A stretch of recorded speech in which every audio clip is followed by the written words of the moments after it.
Assalamualaikum warahmatullahi wabarakatuh. Abda'u bilhamdi musallian ala Muhammadin khairin nabiyin ursilah amma ba'd.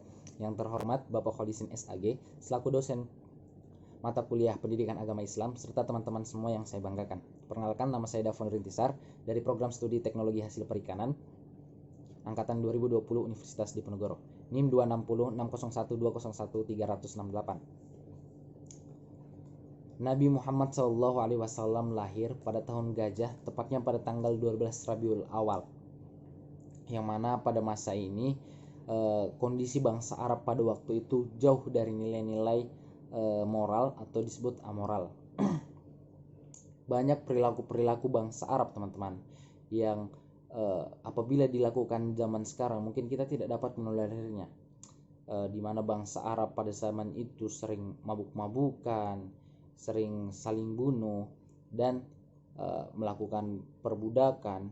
Bahkan mereka nih, teman-teman, tidak segan-segan untuk membunuh anak perempuan mereka sendiri karena mereka anggap itu sebagai suatu aib atau cacat bagi keluarga mereka. Nah, salah satu tugas Nabi Muhammad nih, teman-teman, diutus di muka bumi ini untuk memperbaiki hal-hal tersebut, sebagaimana hadis Nabi Muhammad yang diriwayatkan oleh Al-Baihaqi, innama bu'istu liutammima makarimal akhlak. Sesungguhnya aku diutus hanya untuk menyempurnakan akhlak. Hal ini terbukti, teman-teman, dengan secara perlahan kebudayaan Arab yang dikatakan tidak bermoral berangsur-angsur menuju ke jalan yang benar. Hal ini ialah buah dari kemuliaan akhlak Rasulullah Sallallahu Alaihi Wasallam. Rasulullah Sallallahu Alaihi Wasallam merupakan role model atau figur yang dapat kita contoh dalam meneladani atau setidaknya belajar bagaimana berakhlakul karimah. Karena pada diri Rasulullah terdapat akhlak yang sangat baik yang ada di muka bumi ini. Sebagaimana firman Allah Subhanahu wa taala, teman-teman, dalam surah Al-Ahzab ayat 21.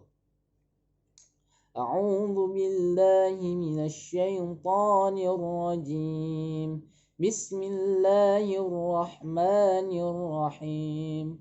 Laqad kana lakum fi Rasulillahi uswatun hasanah. Sesungguhnya telah ada pada diri Rasul itu suri teladan yang baik bagimu. Mungkin kita sudah banyak mendengar nih, teman-teman, bagaimana cerita tentang akhlak Rasulullah. Beliau terkenal dengan sifat jujurnya, dengan sifat penyayangnya. Tetapi pada kali ini saya akan memfokuskan bagaimana akhlak Rasulullah, yakni sabar, pemaaf, dan tidak pendendam. Mungkin bagi kita hal-hal tersebut sangat sulit untuk ditiru, tapi tidak ada salahnya untuk kita untuk latihan bagaimana untuk mengikuti Nabi Muhammad SAW. Nah, untuk lebih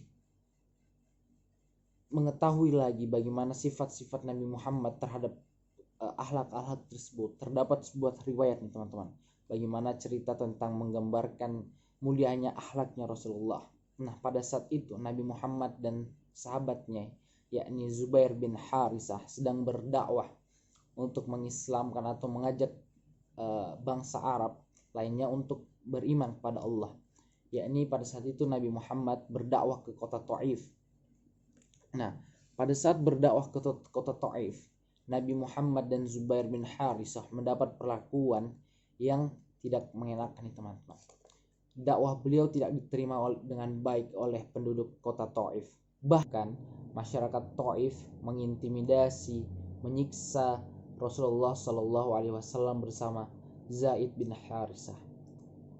Rasulullah mendapat perlakuan yang tidak enak. Beliau dilempari batu, bahkan dikatakan dalam suatu riwayat kaki beliau dan kepala beliau sampai berdarah-darah.